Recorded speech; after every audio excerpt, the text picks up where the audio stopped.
Xabaringiz bor, Islomdek Ismoilov boshchiligidagi O'zbekiston o'smirlar terma jamoasi Jahon chempionatining guruh bosqichini 2-o'rinda yakunlab, play-off yo'llamasini qo'lga kiritdi. Navbatdagi bosqichda vakillarimiz Xorvatiya bilan kuch sinashadi. Ushbu to'qnashuvni jarohatdan tashqari hech qaysi futbolchimiz diskvalifikatsiya sabab o'tkazib yubormaydi. Lekin ayrim futbolchilarimiz bo'lajak to'qnashuvda sariq kartochka bilan jazolansa, keyingi bellashuvda jamoamizga yordam bera olmasligi mumkin.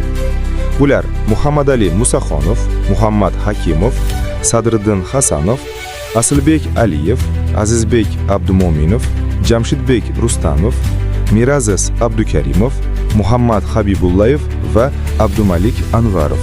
Mazkur 9 ta futbolchimiz Xorvatiyaga qarshi ehtiyot bo'lib harakat qilishlari talab etiladi. Bilasiz, guruh bosqichining 3-turida hamyurtlarimiz Panamaga qarshi maydonga tushdi va 6-1 hisobida g'alaba qozondi. Ushbu to'qnashuvni esa Amirxon Muradov sariq kartochkalari ko'payib ketgani sababli o'tkazib yuborishga majbur bo'ldi.